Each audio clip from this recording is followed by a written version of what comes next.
오늘은 브렉시트 이후 극심한 변동을 겪고 있는 영국 경제 이야기로 찾아왔습니다.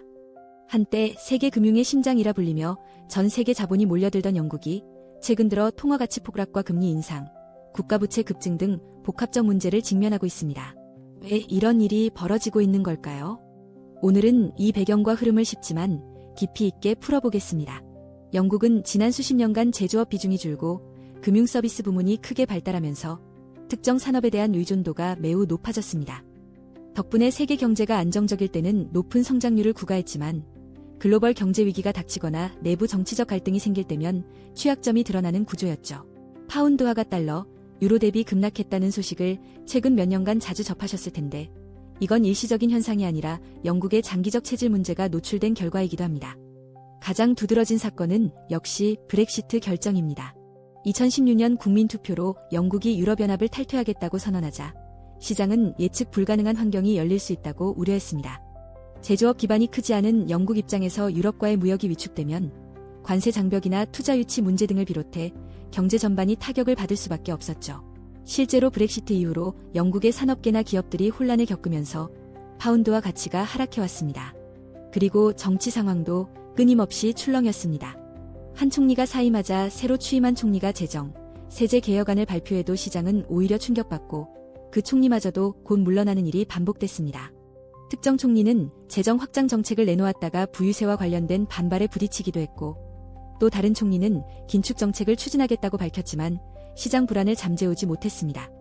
영국 정부가 무작정 국채를 발행해 재정 지출을 늘리는가 하면 중앙은행도 때에 맞춰 금리를 조정해야 했는데요. 문제는 이 조정이 자주 이루어지고 갑작스럽게 발표되면서 불확실성이 오히려 커졌다는 겁니다. 영국 중앙은행은 물가 상승이 계속되자 기준금리를 올려 인플레이션을 잡으려 했습니다. 그러나 이미 국가 부채가 큰 상황에서 금리까지 인상하면 정부가 부담해야 할 이자 비용이 늘어나 재정 건전성이 흔들립니다. 그 결과 국채 시장에서 투자자 이탈이 가속화될 수 있고 이는 다시 금리 추가 인상 압박으로 이어져 영국 경제가 악순환에 빠질 수 있다는 우려가 있습니다. 한동안 국채 매입으로 시장에 돈을 풀면서 금리를 억누르고자 했지만 이 역시 인플레이션을 부추기는 결과를 초래할 수 있거든요. 그렇다면 영국에서만 이렇게 큰 파장이 반복되느냐라는 의문이 생깁니다. 사실 브렉시트 전후로 글로벌 금융 환경이 급변했고 영국은 유럽연합의 단일 시장 혜택에서 벗어나는 동시에 새 무역협정을 일일이 맺어야 하는 부담을 떠안게 됐습니다. 또한 정부의 빈번한 수장 교체와 정책 혼선이 이어지면서 시장에서는 영국이 어떤 방향으로 갈지 모르겠다는 경계심이 커졌습니다. 특히 영국 국민들이 기대했던 유연한 탈유럽 체제가 실현되기는커녕 국내 정치 갈등과 국가 부채 급증이 맞물리며 한층 더 복잡한 상황으로 치달은 것이죠. 실제로 브렉시트 이후 영국의 국가 부채는 꾸준히 늘었고 GDP 대비 부채율은 과거보다 크게 높아졌습니다. 그동안 보수적 재정 운영을 강조하던 분위기였지만 코로나19 이후 긴급 재정 지출이 급증하며 정부 부담이 커졌고요.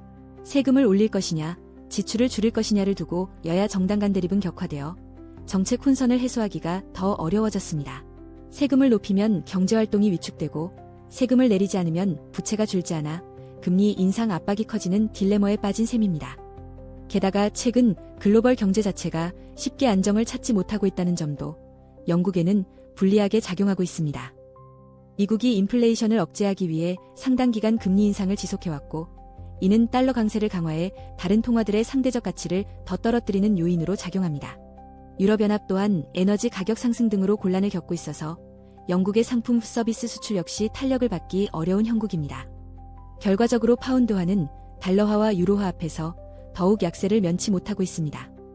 물론 영국 정부나 중앙은행이 손을 놓고 있는 것은 아닙니다.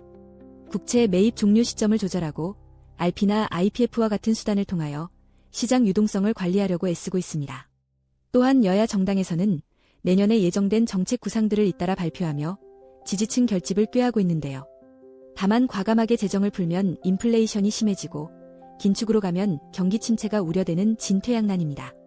그렇다면 앞으로 영국의 경제 전망은 어떻게 될까요? 일부 전문가는 파운드화 약세가 더 심화될 수 있다는 의견을 내놓습니다. 재정 수지를 빠르게 정상화하기에는 이미 부채가 많이 쌓여 있고 대내외 금융시장이 예민해진 상황에서 당분간 통화 완화나 적극적 경기 부양책을 쓰기 어려울 수 있기 때문이지요. 게다가 물가 상승률이 안정적으로 꺾이지 않으면 중앙은행은 금리를 계속 높여야 할 텐데 이럴 경우 영국 경제의 성장 동력이 더더욱 약화될 가능성이 큽니다. 그러나 영국이 전혀 희망이 없는 것은 아닙니다. 브렉시트를 계기로 독자적인 무역협정을 맺고 첨단 기술, 친환경 산업 등에 투자한다면 오히려 새로운 성장 동력을 찾을 수도 있죠. 특히 영국이 보유한 풍부한 금융 노하우와 교육, 연구 역량은 여전히 세계적으로 경쟁력을 갖추고 있습니다. 다만 현재의 혼란을 수습하려면 정치권이 일관된 정책 방향을 제시하고 재정과 금리 정책 간 균형을 찾는 노력이 필수적이라는 것이 대부분 전문가의 견해입니다. 정리하자면 영국의 파운드화 하락과 국가 부채 문제, 정치적 혼란은 단순히 브렉시트 하나만의 결과가 아니라 수년간 축적되어온 경제 구조적 문제, 팬데믹 사태, 글로벌 시장 변동성이 복합적으로 얽힌 결과입니다.